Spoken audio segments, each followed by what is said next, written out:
I want you to understand what symptoms mean and what they should tell you about your health and about your body. Learn how to read your symptoms. When you don't understand symptoms versus cause, symptoms versus problem, okay, then the headaches themselves become the problem. Say yes if you get that. So it all becomes, let's make the headache go away, all right? So, of course, the question is what can I do, what can I take to just make the symptom go away? Most people come in and they say, Doc, I've got this going on. What do you think, should I take this? And I'm like, I don't know.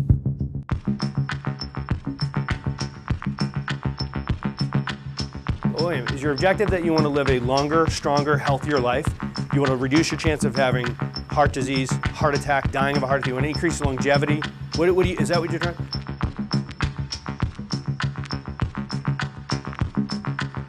So the problem is very often drugs will work and they will quiet the symptom while you get sicker. So we need a better way.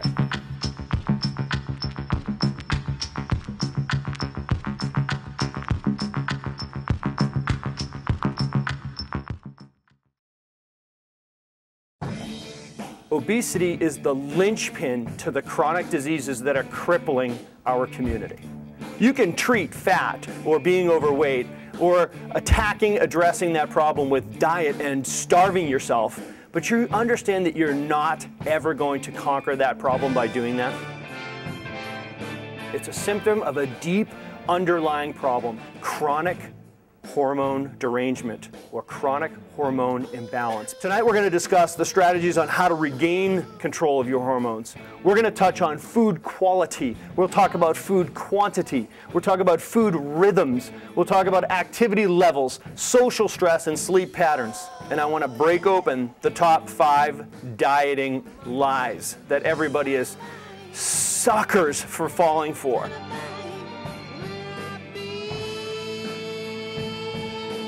Because you are in charge of you, and you can determine exactly what your tomorrow is going to be like.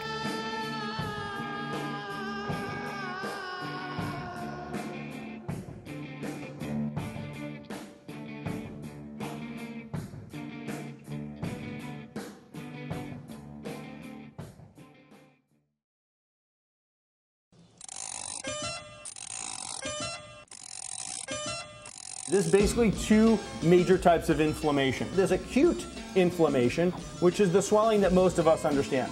You sprain your ankle, the soft tissue damage, there's basically a chemical reaction that happens in the body, and you swell, okay? That is innately appropriate. Now the second type is what most people don't understand, and that is inflammation on a cellular level. It's an insidious, low-grade, chronic inflammation, silent inflammation.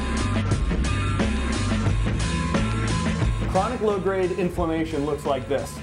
Read this list now. Heart disease, high cholesterol, high blood pressure, strokes, mood disorders, depression, anxiety, brain degeneration, Alzheimer's, senility, obesity, diabetes, cancer, there's the trail, right? Joint pain, swelling, arthritis, atopic disorders, allergies, asthma, eczema, and acne, poor recovery and healing, and immune responses. Sound like anybody you know? I won't make you raise your hand or stand up and stomp your feet if it sounds like you.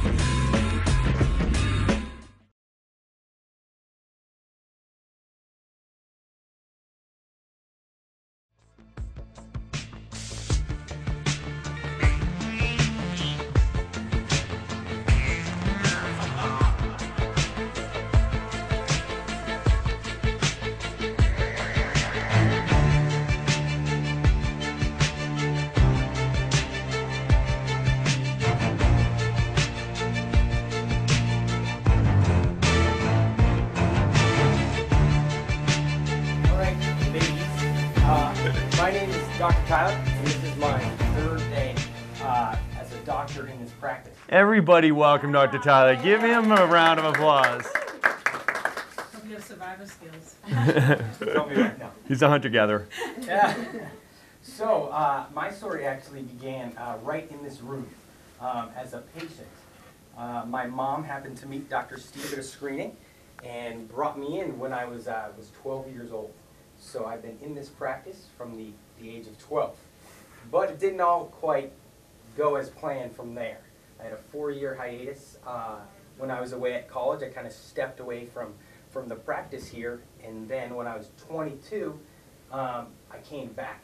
And Doc was like, well, if you're going to start care here, I know you've been here before, but you gotta take part in the workshop. And I fought him, you know, tooth and nail, and but he made me come, and I'm so thankful that he did. I was sitting in that chair right there when he gave the message, and it didn't just click with me, it just absolutely, completely resonated with me to the point where I left the talk that night, and I went and I researched chiropractic schools and found there were none in the area, so that I was going to have to move away.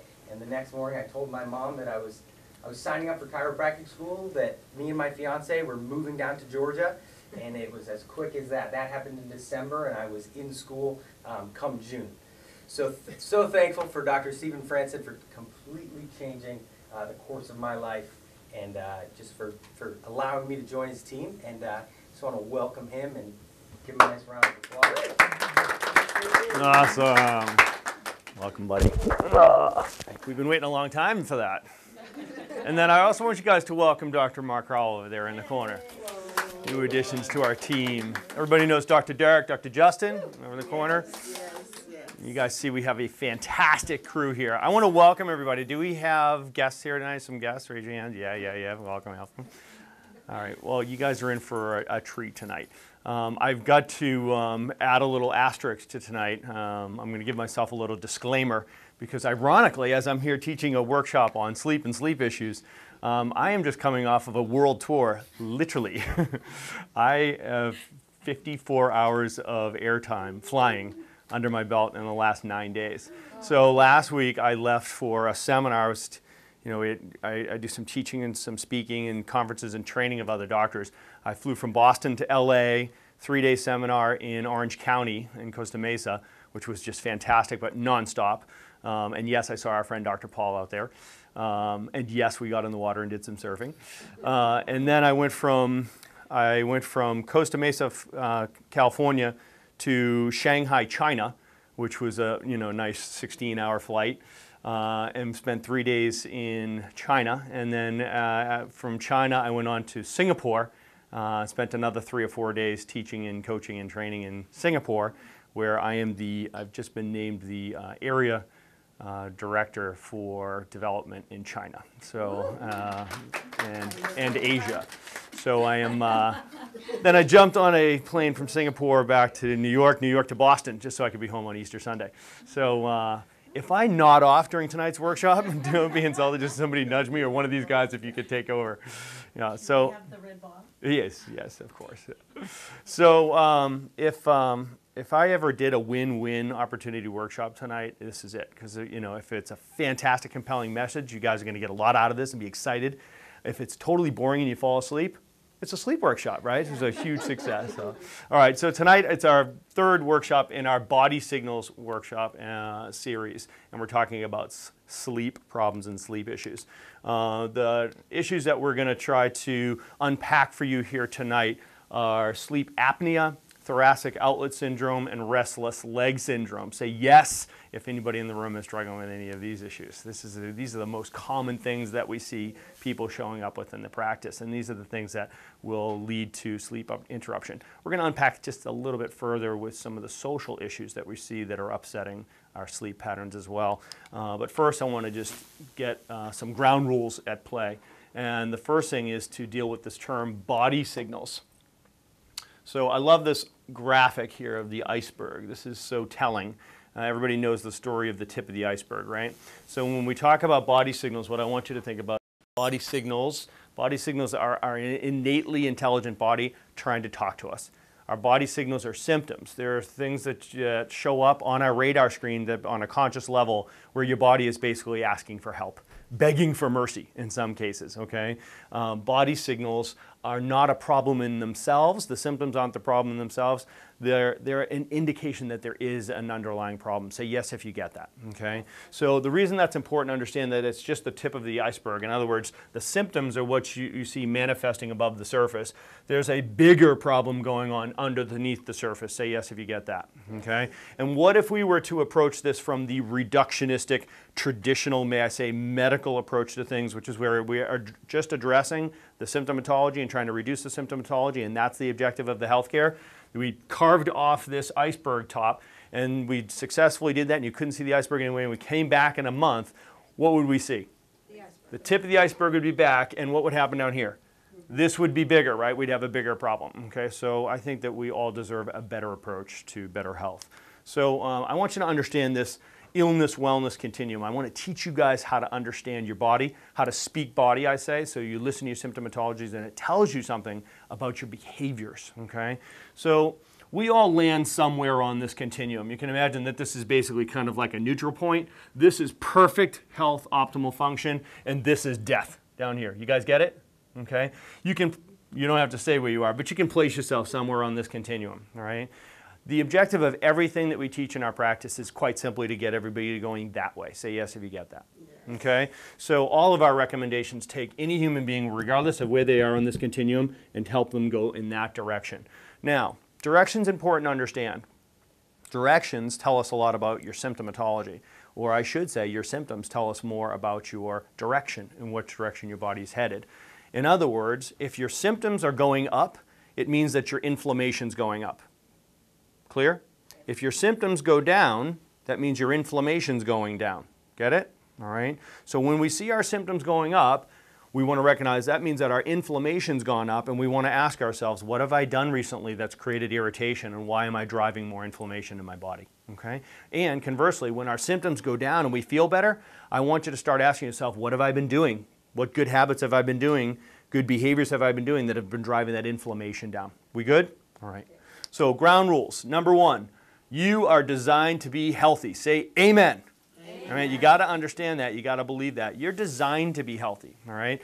For 99.6% of us, we have a perfect genome that, if put in the right environment consistently over time, putting in the things you need and not putting in the things you don't need, adding all the essential elements and how you choose to eat and how you choose to move and how you choose to think over time consistently, you get to express health across your genome. Make sense? And conversely, if you do not express health, in other words, you're experiencing some type of symptom or crisis or condition, it quite simply means that there's just something that's interfering with the natural expression of your health, okay? And there's only two things that cause interference, okay? And that's toxicity and or deficiency or both, okay? So you're designed to be healthy. Number two, you are intelligent. Say amen. All right, so you are intelligent. In fact, there's an intelligence inside of you, inside of every single cell of your body, inside of every single cell that makes up every tissue, that makes up every organ system of your body. It's the intelligence that made you. Two cells, a sperm and an egg, came together in 270 days. You were you. How awesome are you? What have you done in the last 270 days, right? So all that intelligence that made you from two cells you can't even see is still running your body today. Every single cell has all of that intelligence in it, okay? You will breathe 10,000 times today. You won't have to think of a breath. You'll pump 2,000 gallons of blood. You don't have to think about a drop. How awesome is that? So you are intelligent. And that intelligence courses across your nervous system. And it's that intelligence that keeps your body healthy, and that intelligence is what heals your body. Number three, therefore, your nervous system is the master system. There's a communication network in your body that intelligence courses across, and that is what keeps your body functioning optimally, and it's what heals your body. All of that information travels and courses across your nervous system. So we call the nervous system the master system. Number four, your spine is your lifeline, okay? That nervous system is protected by your spinal column. We like to refer to your spinal column as your suit of armor. And number five, my favorite, if you keep doing what you've been doing, everybody say this with me, you will keep getting what you've been getting. We should do that again. From the top. If you keep doing what you've been doing, you will keep getting what you've been getting. Big amen on that. Lane, come on in. Have a seat, love. Okay, so big overriding narrative. Are we living unnaturally today? Yes or yes? Okay, I mean, how far off base are we? Okay, so you know, just as a general statement, can we agree that we were designed to be in a certain environment, that we were designed to live a certain way, that we've had huge ancestral experience as successful human beings? Let's call it 3,700 generations of us doing it right, and we've pretty much screwed it up in the last 3 generations, correct? I mean, soup to nuts. Right? Our current lifestyle, our modern lifestyle, is so incredibly divergent from the design. See, I believe in a designer, okay? So I'm a believer, all right? So I believe that God designed us to be healthy and put us in the right environment. Everything we needed is there. And as long as we follow the owner's manual, you're going to be healthy. Now, if you're an atheist or agnostic or Darwinism, you name it, doesn't matter. This theory still applies, okay? You can't argue the fact that we've been designed to be in an environment that if you do the right things to the body and you don't do the wrong things to the body, your natural default is to express health. Get it? Okay? Well, we couldn't possibly design a lifestyle that would screw us up faster or more effectively than we have today, yes? I mean, on every single plane of our lives, we are screwing it up from the way we do not move. We've engineered movement out of our lives, right? We have now a sedentary lifestyle. You used to have to move to eat, right? You used to have to hunt and gather, and if you didn't move, you didn't eat or you were eaten, okay? We no longer move, right? What we do choose to put in our body was not food 200 years ago, and we're wondering where all the heart disease, diabetes, and cancer is coming from. Are you wondering? Okay? We are faced with chronic social stress today that our ancestors never faced. Is it getting crazier or crazier? Do you have more stress this year than you had 5 years ago?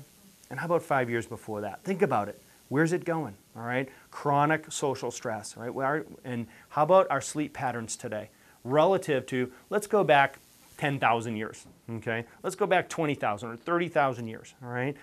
Compare what our sleep patterns are like. I mean, we didn't have, you know, the lighting that we have now. We don't have the technology that we had now. We certainly didn't have iPhones. Okay? So if you look at the way we are completely, we've abandoned the natural design. One of the most common consequences of the unnatural living that we have today is the topic of tonight's Body Signals Workshop, which is sleep issues and sleep problems. So what I want you to understand is that there is a primal relationship between light, the sun, which means time of the day, and hormonal control of the body. You guys understand that hormones are very complex, very powerful chemicals that exist in our body that control all functions, right? And ladies, when your hormones go sideways, what systems go sideways? Say it with me. All systems, okay? We don't need to go there, right? So this is essentially a hormonal discussion that we're going to have here tonight. And tonight I want you to have an appreciation for how light, in other words, time of day, affects the function of our brain, specifically the pineal gland, and how that controls the rest of our endocrine system, specifically with our kidneys, liver function, etc. So we'll dive into that tonight. I want you to appreciate what a natural circadian rhythm looks like for a human being. So this is how our ancestors did it for thousands of generations successfully. This is how our body is hardwired to function, and this is how our endocrinology should function. So here's your clock, right? 12 midnight, 12 noon. All right, as you go through this circadian rhythm, everybody understands that there's a gland deep in your brain, right, that's sensitive to light, that influences your hormone profile in your body, okay? And your hormones dictate the functions of all your tissues in your body. So this is a graphic representation of how light affects that, the rhythms of the body. So you have 12 midnight, 2 a.m. is deepest sleep, 4:30 a.m. is lowest body temperature. 6 a.m., 6:45 is where you have the sharpest pressure blood rise. Just think about that with your blood pressure as you're trying to get up with the sun. 7:30 a.m., melatonin and secretion stops. So these are the hormones that control us falling to sleep. 10 a.m., we're at the highest alertness. That's a good thing to know, boys. 12 noon, 2:30 p.m., best coordination. 3:30 fastest reaction time, 5 p.m. greatest cardiovascular efficiency and muscular strength, 6:30 p.m. highest blood pressure, 7 o'clock highest body temperature, 9 o'clock melatonin starts, and melatonin secretion starts, so it starts putting us down again. You see, back in the day, when the sun went down, you went to bed, right? It wasn't the beginning of the second half of the day, okay? Who's guilty? right? There's nighttime starting, it's like, oh, here we go, second half of the day, right? Now, there wasn't much to do back in the day, you know, so you'd grab some firewood, you'd grab your mate, and you'd head off to the cave, right? So lights are out, what else are you going to do, right? So that's how our bodies are designed. That's what our bodies expect. That's the behavior that it wants. The sun goes down, you go down. Sun gets up, you get up. Simple? All right, so it creates this natural cortisol cycle. Now, cortisol is an incredibly important hormone in your body. It's a stress hormone. When you hear that, you think, oh, it's bad. It's not bad. It's critically important in your body. It regulates a lot of functions and tissue health. Now, cortisol naturally goes through this types of cycle. So if this is midnight down here, and this is the low point for cortisol, here's a high point for cortisol, this 12 noon, okay, and it goes down again, okay? So you see this is the natural waxing and waning of the cortisol levels in your blood. So that's what your hormonal profile should look like in regards to cortisol. So think about this as the stress hormone. So if this is one day, this is what it should look like. You wake up in the morning and your cortisol levels are fairly high because you're up and you're ready to go hunt and gather and get some food. And throughout the day, the cortisol levels should drop so that we can what? Go to sleep, okay? So what we see today is cortisol levels just basically staying high all the way through, okay? So we see these stress hormones elevated and peaking all the way through. So why is that important? Well, cortisol should be waxing and waning. It is a stress hormone, and cortisol has huge impact on the rest of your system. Now, cortisol is something that if you're under duress or under stress or you have to fight or flee, your cortisol levels spike. That's what stress hormones do for you. And there's a whole cascade of physiology that's appropriate if you're in a fight or flight situation.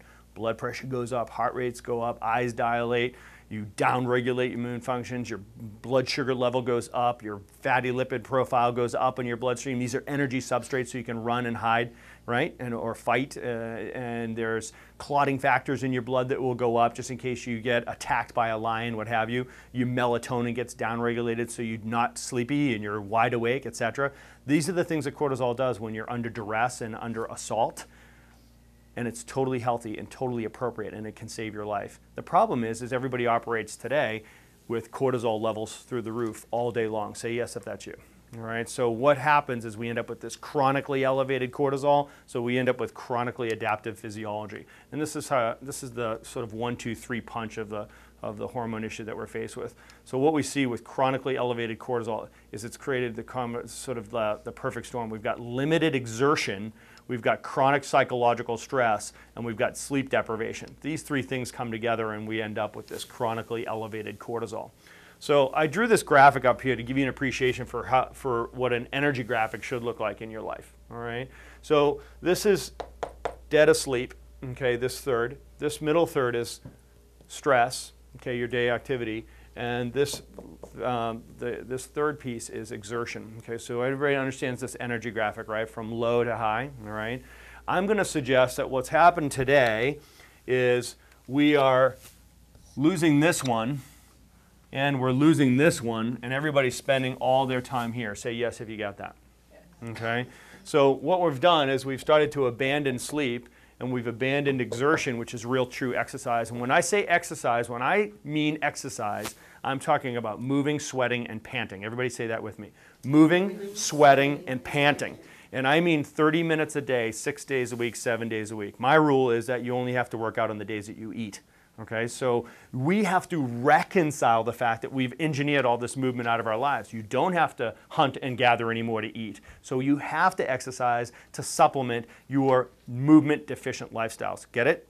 Okay, so we've gotten to the point where we're not exerting ourselves and we're not sleeping and we're sticking here in the middle. And most people are spending all day long with this chronically elevated cortisol. So this is what's resulting is sleep deprivation. This is what it does to you physiologically. You have these unnatural schedules, which creates cortisol cycles, upset. Melatonin gets downregulated. What does melatonin do? Think of it as your sleep hormone. Okay, so when cortisol is up, melatonin gets downregulated. So you're turning down or downregulating, turning down the production of the hormone that helps you get to sleep. Okay, the neurotransmitter. Insulin sensitivity is downregulated. What does insulin do for you? Okay, so it takes blood sugar out of the bloodstream and pushes it into cells Basically, insulin is your fat storage hormone, right? Okay, so insulin sensitivity gets downregulated, which means your blood sugar goes up. Okay, so we end up with this chronically elevated blood sugar. The body's response to that is it produces more insulin. So the body becomes less and less insulin sensitive, and what are we leading towards? Diabetes, right? Type 2 diabetes, yes? And then unnatural lighting. See, what's happened here is we've created this unnatural lighting environment. So we're constantly exposed to light, all right? So we've confused our physiology. Think about this now. If you were a bear, okay, and you were hibernating in the hibernation, as the days get longer and longer and longer and longer and longer, what happens to your body? What does it usually mean?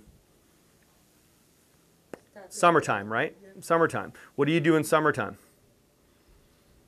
Eat, forage, store fat. Because why? You're going to go lay down in the wintertime and hibernate, right? Make sense? You're not up eating. So as the days get shorter and shorter and shorter and shorter, your body is going to be burning off all that fat storage, right? So if we are extending days, our body's always thinking that it's getting ready for winter, for hibernation. So we actually turn into fat storage machines. Isn't that interesting? Okay, so from a hormonal perspective, what happens is your leptin gets downregulated, so your appetite goes up. Okay, so leptin is a hormone that controls your appetite. Ghrelin goes up, so your appetite increases. Cortisol goes up, and you get carbohydrate cravings, and your body dumps energy substrates into your bloodstream from your liver stores. So glycogen, glucose, and fats get dumped into the bloodstream. So now think about your blood lipid profiles and your blood sugar levels, and your insulin levels go up, and you go into a fat storage mode. So can you imagine this? With sleep deprivation, all these things are happening. Basically, by missing one night's sleep, you can have the same blood profile as a pre-diabetic the next day, upsetting your night one night. So this is what we end up with, for one thing, is belly fat. Everybody wondering where that belly fat comes from? Well, your body is very, very smart, okay?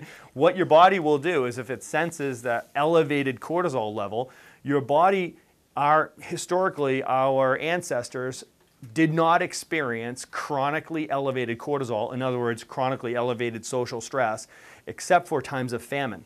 That was a stressful period, right? Our ancestors went through acute stress, but they didn't have that sustained chronic stress. So chronically elevated cortisol or chronic social stress for them meant there was famine. So the body would go into fat storage mode and prepare you for a famine. You guys see this? And where does your body store fat when you're going into a famine? Centripedially, right? So around your gut, right? Because you can still hunt and gather if you have a gut. And it protects and insulates your viscera. Pretty interesting, huh? So if you're stressed out all the time, and you have high cortisol levels, or you're not sleeping and you have high cortisol levels, you have blood sugar level issues that lead to high cortisol levels, you're layering on the belly fat. Interesting, huh? All right, so what are some of the best practices that we want to recommend to just kind of deal with some of the social elements that we're looking at when it comes to sleep issues? Number one, use that circadian rhythm as a guide. Like really get real with it. And recognize the fact that you're manipulating your physiology every day, all right? So use the circadian rhythm as a guide.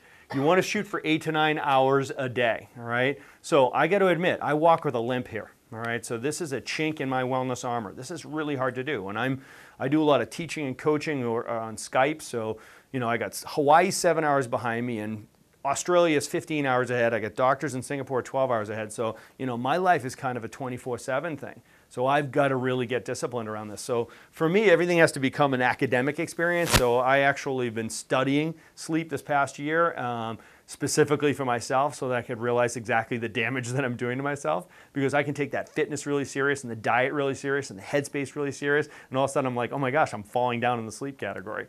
So I've put myself under a self-study, and I actually bought one of these Fitbits. Are you guys familiar with Fitbit? So I went online and I bought a Fitbit. And what most people use these for is to count calories and steps, and it keeps track via the internet. It monitors your activities. It'll tell you how many steps you took, how many stairs you took, how many calories you burned, and people use it for monitoring their activities. Conversely, it'll also track your sleep patterns. Okay? It'll tell you when you moved at night and disrupt your sleep, and etc. So I've been using it for the online dashboard to tell me about my sleep quantity and sleep quality. And it gives me a report and it gives me feedback. So I'm keeping myself in check with a little Fitbit. Pretty cool, huh? All right, so you want to set up a dark, quiet, and comfortable place. You know, you have this, like the cave. You've got to have this place where you can disappear to and not have light creeping in. So one thing you want to make sure that you're sensitive to is your vitamin D and your immune system and the way your light interacts with your skin cells. And at night, you're supposed to be in pitch dark. So try to just have an absolute cave to sleep in because you don't want any light exposure. And I'm talking about alarm clock lights, I'm talking about lights on TVs and little cracks around your shades, etc. Get that room just completely pitch black. You want to take away those kids' night lights. You want to shut off every light in the house so it's totally pitch black.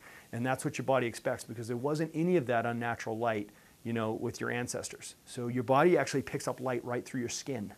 All right, so be careful. It's not even like you have one of those eye patches on. All right, so this does not bode well, I know, for the night shift people. I feel for my nurses. I take care of so many nurses, and they're up all night, and it's just so incompatible with a healthy lifestyle. I'm all over my sister all the time because she's a pediatric intensive care nurse, so she's got those crazy hours. All right, and E-fast. Shut off your electronica at least 30 minutes before you go to sleep. Okay, TVs, Facebook, iPhones, iPads, you got to shut it all down because all of that electronica feeding all that light into your system, it disrupts your sleeping patterns. Reducing alcohol and caffeine. Alcohol, your body will process the alcohol and it wakes you up and it disturbs your sleep patterns. And obviously caffeine does as well. So if you do have to drink alcohol, I want you to drink it earlier in the day. All right, so it's a strategy. So your body processes it beforehand, right? And household culture, get with your spouse or a significant other, or if there's anybody else you're sharing a room with, and get on the same page because you can't have one doing it and the other one not doing it. Yes, I mean you guys should be in the dark, cozying up, get to bed. There's nothing like everybody knows that sex is probably the best sleeping pill in the world, right? The more the better, and the more often the better, right? So I know what most of you guys are thinking right now is, okay, drinking early, sleeping more, having more sex, I can do this. I can get behind this wellness program. All right, so those are best practices. All right, sleep issues. Sleep apnea, thoracic outlet, and restless leg. So let's look at what some of the physical, neurological, and chemical causes of some of these sleep issues. So we've reviewed the nervous system, but I want to make sure that we just make sure that you guys own this. So if we look inside of the spinal column, you have the nervous system, right? So inside of the skull, you've got the brain. Inside of the spinal column, you've got the spinal cord. And then you've got the nerve roots that come out to feed all the organs, tissues, and organ systems.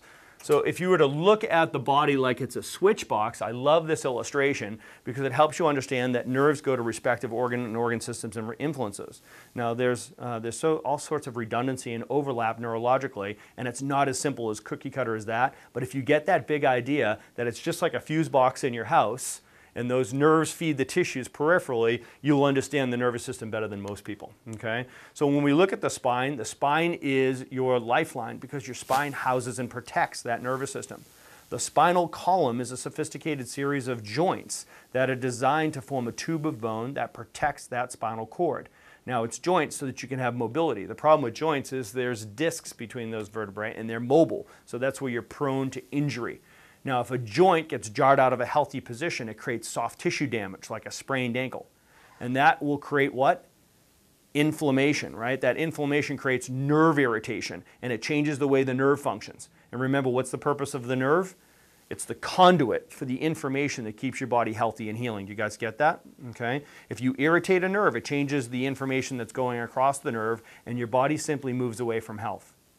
Now, if that goes undetected or uncorrected over time, eventually you start to break down or you get sick or something hurts bad enough and you're motivated to find the doctor, okay? And that's where many people meet us, all right? Now, this problem is called subluxation. Everybody say that with me. Subluxation. Now, subluxation occurs when a spinal joint gets jarred out of a healthy position through traumas or bad habits.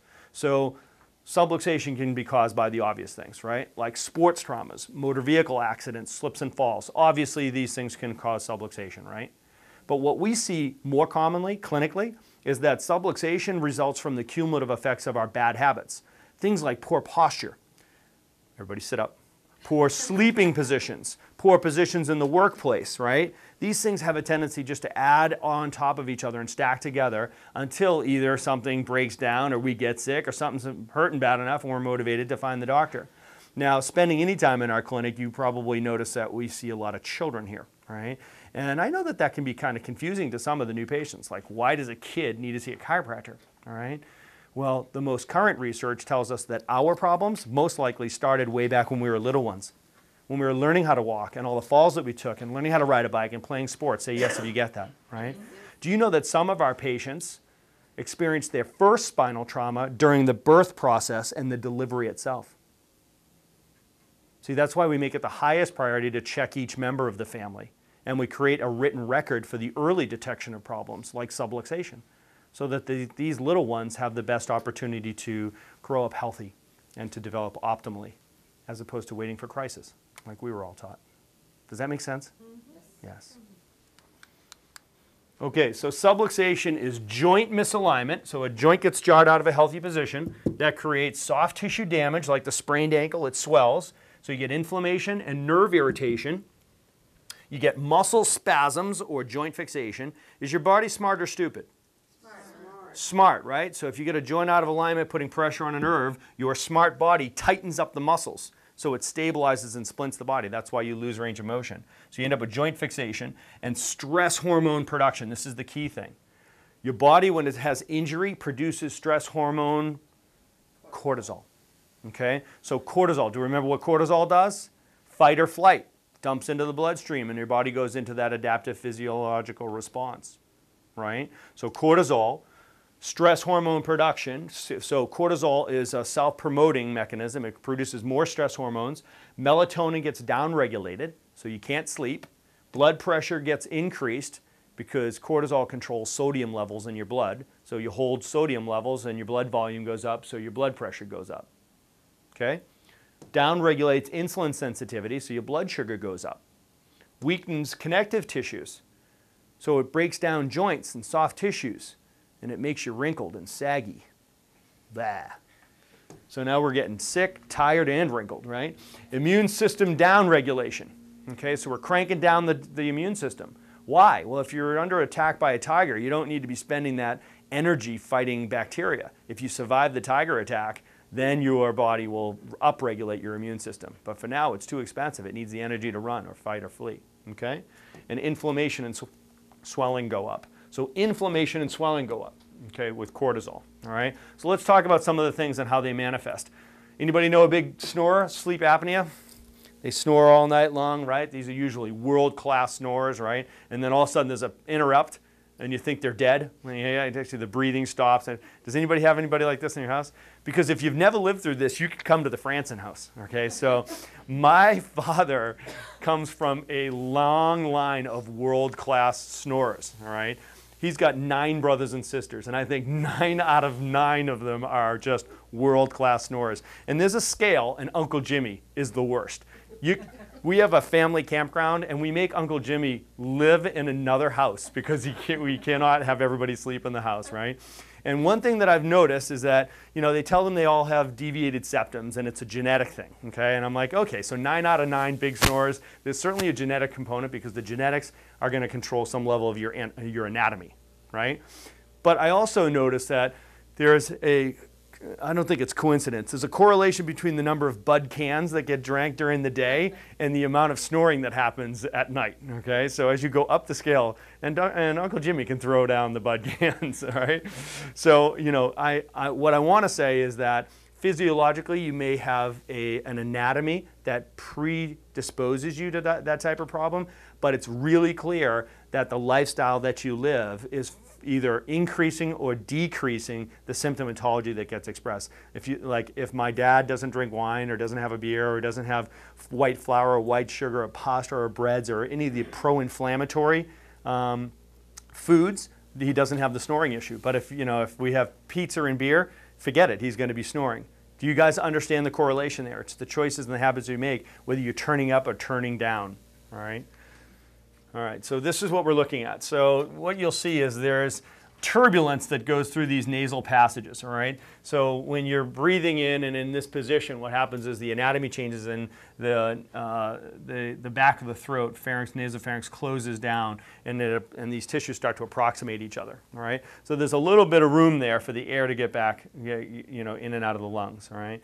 Now, if you have a deviated septum, it changes that turbulence, it changes the airflow, so it can start making some noise, some snoring, right? And if you throw gasoline on the fire and you start eating pro-inflammatory foods and drink, what happens is all the tissues start to swell. Those swollen tissues crowd that space and close that space down even more, so now you end up with increased turbulence and increased snoring and breathing interruption. Make sense? Yes? Very good? All right, so when we look, you know, what are the options? There's usually a drug, right? Almost every problem's got a drug that they want to give you to calm it down. But this is a lovely option, isn't it?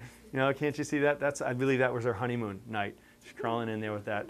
So we can do that, or we can get to the cause of the problem. All right. So sleep apnea, what we typically see is the subluxation pattern is usually an upper cervical problem. C1, C2, C3 if it's affecting the vagal nerve and the breathing centers. Or it's a pure sinus issue, C6, C7. Those are what we call the sinus buttons. So subluxations at the base of the cervical spine has a tendency to see more sinus issues, inflammation, more sensitivity like that. So sleep apnea, usually a cervical problem. And when I say chemical, it's because of the lifestyle choices that you make and diet style choices that you make that compound that problem. So thoracic outlet syndrome. What's going on here is subluxation in the mid-back, in the thoracic spine. If you were to look at the thoracic spine, there's areas in the thoracic spine where the canal, the neural canal where the spinal cord sits, is really, really narrow, all right? So it doesn't tolerate swelling very much. So if there's any swelling in there, the body just will toss and turn and twist all night long. Anybody know anybody like that? And it just continually wakes people up. So here's the issue. Most people are hitting the sack totally exhausted, right? But is it physically exhausted or emotionally and psychologically exhausted? Emotionally and psychologically, right? What has happened is we've not drained the battery because we have not exerted ourselves all day. But we hit the sack and we're emotionally and psychologically exhausted. So then you have something like a subluxation between the shoulder blades and your body gets woken up and it kind of wakes you up out of your sleep, and then your mind kicks in and your mind keeps you up all night. Does this make sense to you? All right, anybody been there? All right, so our bodies aren't exhausted, our minds are. We pass out, then our body's swollen, wakes us up, and then our brain keeps us up and the brain keeps going. All right, thoracic outlet syndrome. Typically the subluxation pattern that we'll see in here, T5, T6, T7, T8, T9, the mid-thoracic spine. All right, these are the people that flip-flop all over the place. Very common problem we see in here. And it's a very easily, readily correctable problem. This is one where people come back and be like, oh my gosh, I am sleeping, unbelievable now. It's like Dracula, I wake up in the exact same position, you know. It's not even tossing and turning. So, I mean, that's what we love to see. We don't want to see the body flip-flopping all night long. What you're doing is you're trying to open up these nerve holes, these foramina where these nerve roots come out. The body's twisting, doing the big twist, trying to make room for the nerves and make room for the nerve supply. Does that make sense? Yes? Okay. Restless leg syndrome. Know anybody with restless leg syndrome? Yep. Yeah? Do you know what's going on here? Of course, there's a drug for this too, right? And then, of course, if you Google this, they'll tell you that it's genetic. We can't identify anything else, so it must be a gene. Restless legs run in the family, right? Okay. So what we see here is typically is a low spine issue, L5, L4, L5, S1, S2, S3. See what's going on is this subluxation in the lower spine that's irritating the nerves. The nerves that come out of the low spine go to the muscles of the low back, obviously, but they also go into the bowels, the bladder, the prostate, reproductive organs, down the legs and into the feet. Okay? Now, there's an interesting thing to note with your nerve system. There are fast twitch fibers and there's slow twitch fibers. Pain is a slow twitch fiber. Movement reflex is a fast twitch fiber. Okay, so let me give you an example. You ever grab a hot pan and you're just like, that was just on the stove and that's an iron handle and that's probably going to be hot, right? And it just takes that microsecond, but you have that awareness of time, right? Everybody been there? That's the pain signal is actually a slow signal. Counterintuitive, isn't it?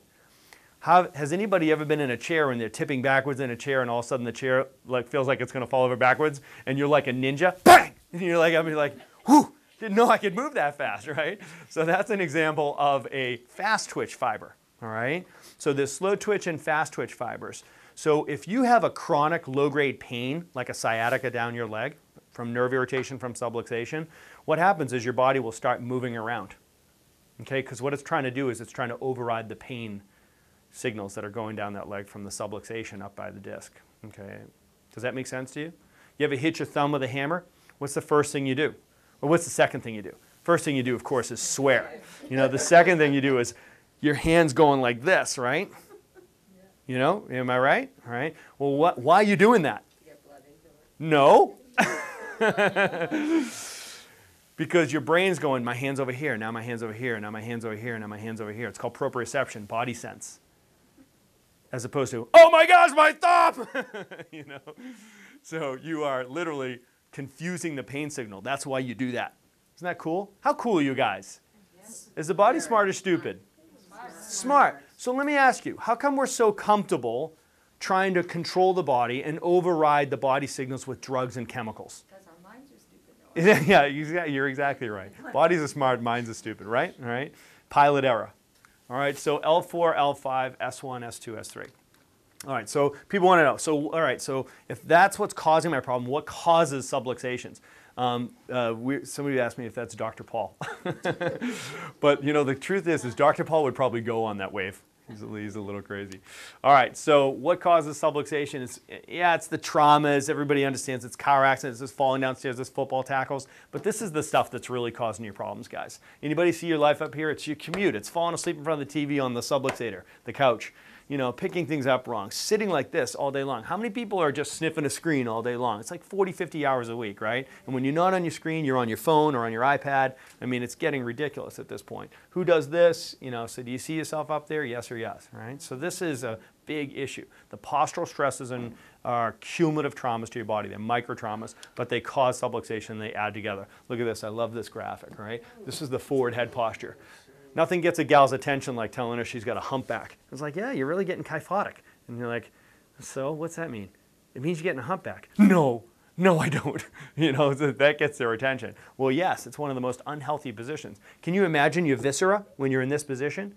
You know, is it easier to breathe in this position? Don't your lungs work better and your heart works better? Can you imagine being like this all day long? This is what we're turning into. A modern person. All right.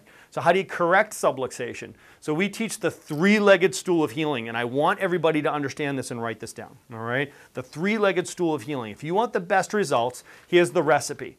Number one, specific chiropractic adjustments of the subluxation pattern to correct your subluxations in rhythm, consistently over time.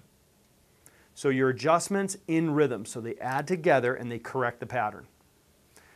Number two, breaking the bad habits that cause your subluxation in the first place. Let's not do 3 steps forward, 3 steps back between adjustments. Say yes? Yes. You guys get that? All right.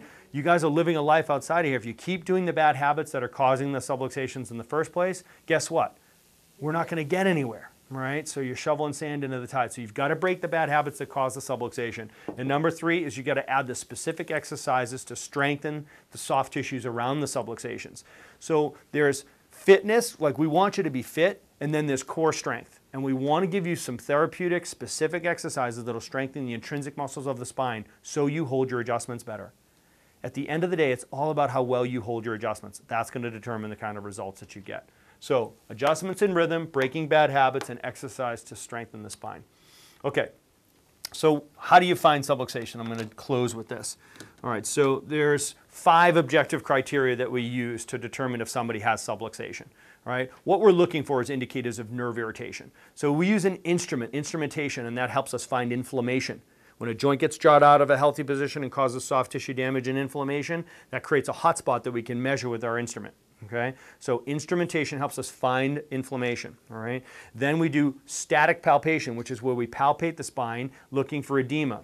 Okay, so it feels like a bruise on an apple. If I had you close your eyes and I handed you an apple that had a bruise on it, you could find it, right? That's the way we are trained with our hands to find inflammation in the spinal joints from the discs in the spine. Third, we do motion palpation. Does it make sense to you that a healthy body will move through its normal ranges of motion? Okay, so we check the range of motion in each joint. Joints that are swollen and subluxated are misaligned and spastic, and they don't move properly. Okay, so we do motion palpation. We also do x-rays, so we can look into the spine and find out exactly how you need to be adjusted. Okay, it tells us about the condition of the curves of your spine, which talks to us about the longevity of your spine, talks to us about the balance of your spine, but most importantly, it tells us how to adjust our patients. And the fourth one listed here is visualization. One way we check for indicators of nerve irritation is with a postural evaluation. And I need a volunteer. Come here. Yeah, come on up here. All right, everybody, what's your name? Jenna. Jenna. Everybody give Jenna a hand. Okay, Jenna, come on up here. Okay. Hi. Thank you. All right, so we're going to check your posture. And your posture is the window to your spine. Okay? Does it make sense to you that in a normal body, the body should be balanced? A normal, healthy body is balanced. So if you look at your posture, your head should be squared up over your shoulders, shoulders over your pelvis, right? Pelvis right up over the ground, all right? So what we're going to do is we're going to check to see if you are listing or leaning away from nerve irritation. See, is your body smart or stupid? Smart. If you have any nerve irritation, your body will just simply lean away from it. Okay, that creates two things we can measure: a postural shift or deviation away from normal, and also a difference in how you carry your weight on a balance. Okay, so tonight we're not going to bring out the scales. I know you're disappointed. So we're just going to check your posture. Okay, so what I'm going to have you do is I'm going to have you face the screen. Okay. All right, and everybody here gets to play doctor for a moment here. So what we're going to do is we are going to imagine a line across Jenner's ears, shoulders, and hips. Okay. Now, it's hard with her hair. Typically, we'd have a hair pulled back and in a clip, okay? But who can tell me which ear is higher, right one or left one? Can you see, which ear is higher, right one or left one? Dr. Mark, do you agree? From here, I'm looking kind of left. Left one, right? Yeah, I saw left. Okay, so left, all right? Now, how about shoulders? Which shoulder's higher? With an exclamation point, right? Do you guys see that? All right? And how about across her hips? Again, left, right? So we're left, left, left, aren't we? All right? So her body is most likely listing out of this SI joint. There's something going on in here. Her whole body is compensating away from that and all the way across, all right? So typically, with a subluxation pattern like that, what I'm seeing is most likely an SI joint problem. These nerves feed the muscles of her lower back, the bowels, bladder, reproductive organs, down the legs and into the feet. Okay? When I see this going on with her shoulder, I can tell her right now she's got stuff going on in the upper dorsal spine, and she'll tell you that these muscles here feel like ropes. They're not supposed to feel like that. Yeah, you can stop that in about an hour, right? So, you know, you've got something going on up in here between the shoulder blades, most likely. And if we were to turn her to the side and face the lighthouse over there, straight ahead, if we were to look at her posture this way, ears should be over the shoulders, shoulders over the pelvis, pelvis over the floor, okay? Now, what do you guys see? Big anterior head posture, right? Some roundedness in the shoulders here. Okay, so she got forward head posture, roundedness in the shoulder. So again, that speaks to that thoracic problem. All right, everybody give her a hand. Okay, so we had some fun there, but I don't want to make light of a very serious thing. What we're seeing is indicators of nerve irritation. And remember, that nerve irritation is choking off the flow of information that keeps your body healthy and healing. So I definitely want to get you checked out. In fact, I want to have everybody checked out here tonight. If you're a guest here tonight and you have not had your spine checked, we want to have you get your spine checked here tonight. We will check you, we will give you a screening, and we'll tell you what we see, all right? Please take advantage of the opportunity to schedule a new patient consultation with us, all right? You'll get our new patient examination, which includes a consultation with the doctor, a more in-depth chiropractic examination, which includes any and all necessary x-rays, and a report of findings with the doctor will explain to you exactly what we see and how we can help you. Okay, that is regularly a $285 exam, but because you're here tonight as our guest, you can do that for $47. If you're interested in having that done, which I hope you are, please talk to one of the doctors in the back. You're going to have to walk right by them as they go. You guys will be here. Did we have a schedule? Yep. All right, excellent. So these guys can help you schedule. And I'm going to stick around for questions. I promise everybody that I make myself available for some Q&A afterwards. It's not rude to leave during question and answer, but did everybody get something out of tonight? Yes? Yes? Yeah. Excellent. Awesome. Thank you, guys. Perfect. Questions? Anybody have any questions? I got one. Go ahead. A couple screens back, you had the lady with the hunchback. Yes. What was the weight for? You said 12 pounds, 32 pounds. Great question. So when we look at that graphic, it's representative of the weight of their head, okay?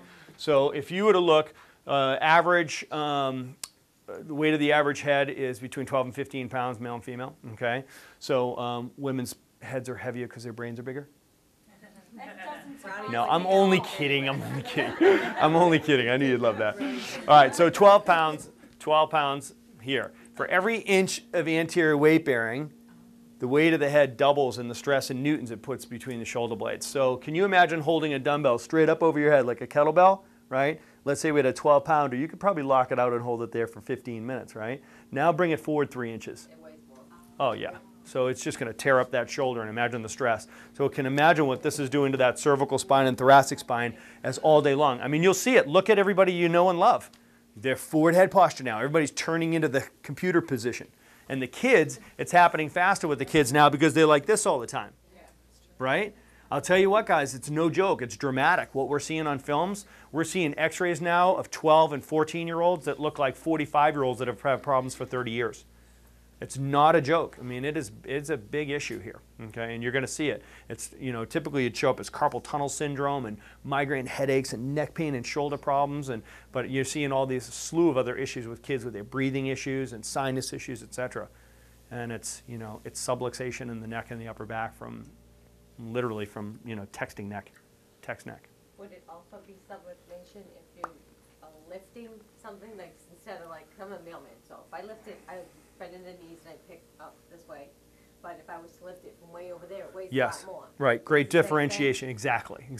So there's proper ways to lift. Right. So we do, all the doctors here, we're all CrossFitters, okay? So we do heavy deadlifts, okay? So you can do a 400-pound deadlift properly, okay, and you line your spine up, and if you try to do 410 pounds and if 400 pounds is your max, you're gonna fail, but your muscles fail, your structure doesn't fail.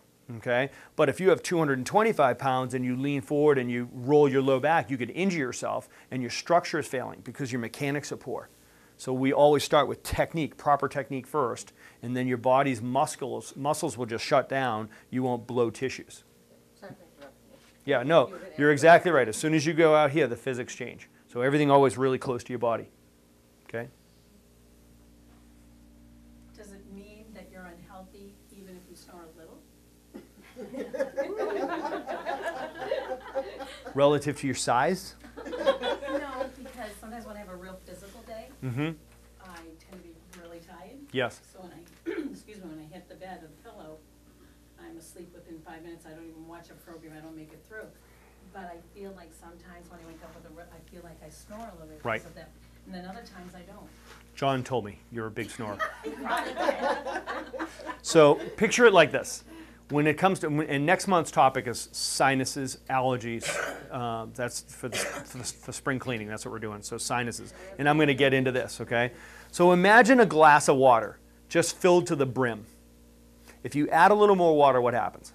It spills over. Okay. So where are you walking around with your glass of water? Is it halfway? Is it 3/4 of the way? Do you have plenty of tolerance for changes in your environment, internal, external environment? So many people are walking around with their glass just brimming and spilling over, and they're chronically clinical, we call it. So there's a clinical manifestation. Other people have, you know, the glass half empty. You know, they're walking around and they're just like very tolerant, whether it's pollen or dander or, you know, some type of food that they ate that they shouldn't have eaten. You know, they're subclinical. There's no presentation. Even though their glass is filling, their body has a tolerance for it. Okay, so it sounds like, you know, when you do have a night where you're snoring, it probably has less to do with how tired you are and more to do with what you did during the day to tax yourself and increase your inflammation. Okay? Is there a good way to read or work?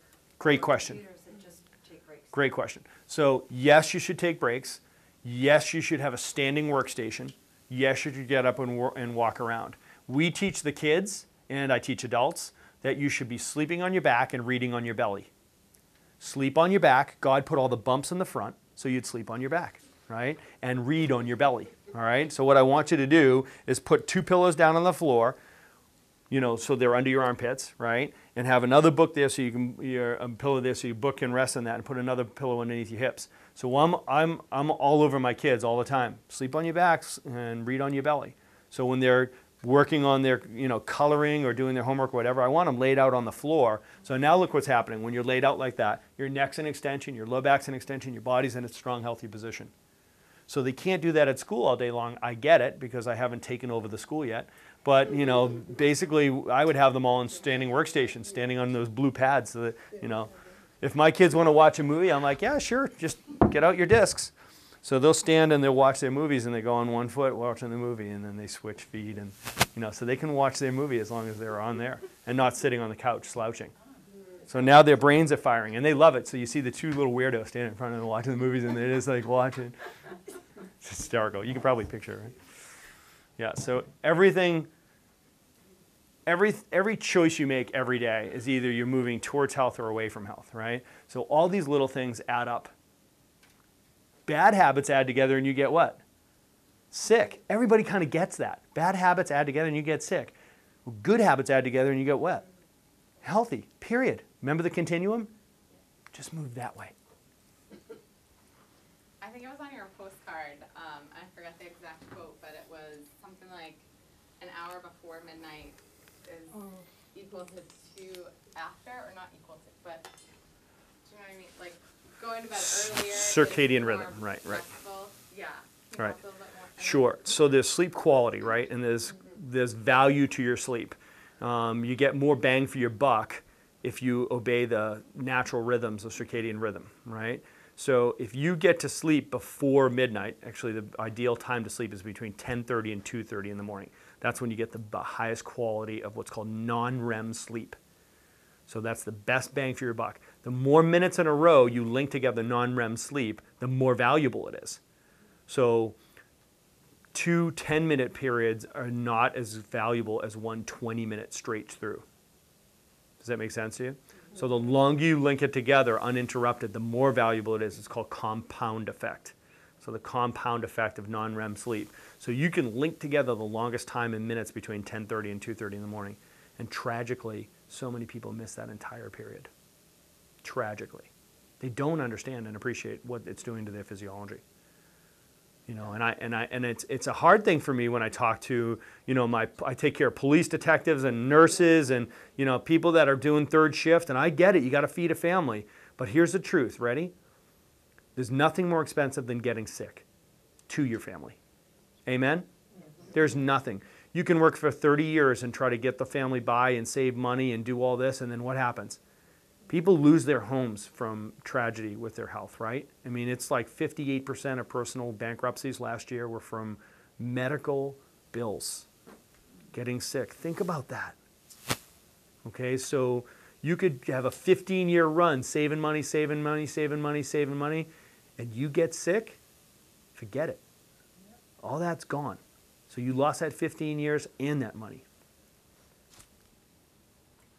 Why non-REM sleep? I thought REM sleep was... Yeah, it's a common misunderstanding. So REM sleep is very important. It's a critical part of your natural sleep cycles. But deep rest and repair is non-REM sleep. Yeah, that's the highest quality. So what about, I used to have really bad insomnia, and I used to find that if I exercised between... Staying up all night long bar hopping is not insomnia. I wish I was No, you have 2 little babies. That's insomnia. So this was when I was in my 20s, and what I would have to do is I would actually pass out, but I wouldn't stay asleep. Mm-hmm. So actually, I lived in Salem, and my mom used to watch this really big German Shepherd, so I'd take him out rollerblading, and I would exhaust myself to go back to sleep instead of trying to fight the sleep on them. Right. But I know that there's a certain time where it's better to exercise. Like I've been seeing, was it Dr. Oz? He says if you get up and exercise before 7 a.m., you'll benefit the best for your sleep. But is there a time that's better to exercise throughout the day that you'll benefit the most from it? Yeah, and there's an argument that can be made in many directions with this. Okay, so if you look at that natural circadian rhythm, okay, so let's answer just relevant to tonight's conversation. Okay, if you exercise and you get yourself ramped up, you're going to raise your cortisol levels. Okay, and that's going to disrupt your sleep patterns. Okay. It wouldn't bring them down, like it wouldn't like release stress. What I can tell you is exercise increases cortisol, fight or flight. It's a stress hormone. So don't think of it as a bad thing, okay? When you're burning stress in the gym, you're just burning psychological, emotional stress, and that's great. So fight or flight, and remember, it's supposed to be acute spikes and a recovery, crescendo to crescendo. So exercise is a perfect example of great cortisol levels, unless you're overtraining or you're doing it just before bed. Okay? So we try to pull in, I like, my favorite time to train is sometime between 10 and 4. That's my favorite window. Okay? For a couple of reasons, all right? So I don't like to train first thing in the morning. Now, if you were to ask an exercise physiologist, they'd be like, well, before you break fast, if you train and do a cardiovascular demanding workout, you're going to do a metabolic reconditioning workout and you'll lose fat better. And yeah. That's all very reductionistic. For me, I'm talking about a lifestyle of exercise. I have a active lifestyle, all right, which means that my body warms up, I'm more flexible, I have better energy, and I'm ready to train by 10 in the morning, more so than at 6 a.m. Because I find that I'm much more flexible and much less likely to injure myself. That's a personal thing for me, okay? So my body temperature happens to be rising and my flexibility and blood flow is better all through this period of day, okay? So I like to get up and I have some protein within 60 minutes of waking up. So I write that whole ghrelin, leptin, insulin hormone. So within 60 minutes of waking up, you want to get protein. 20 grams of protein, that's a lot. 12 to 20, depending on your size. So that means last night's steak tips and eggs or chicken tips or turkey tips or whatever you have for protein, eat your leftovers. Get that protein in the morning. None of these cereals and breads and orange juice and all those refined carbohydrates. Do not do that to yourself. Get up and have some protein. Because when I was getting the kids to bed by like 8 o'clock, and I got a membership to a 24-hour gym. So as soon as they were out, I went to the gym. Right. And I would. So now you understand how that would disrupt your sleep, much like alcohol does or caffeine does. It's all chemical. All right. Anyone else? Anything else? Exercises, we'll get that another time. Specific to what? To whatever. What you need to be doing personally? Yes. So on your progress exam, progress report, consultation cycle, in your consultations, you'll get specific exercises assigned to you. Okay? And if you can't wait, which I love, you can go to the website and you see our core consultation button on our website. You can get the videos there, or you can go to the Lending Library and check out the videos. Okay? Thanks, everybody.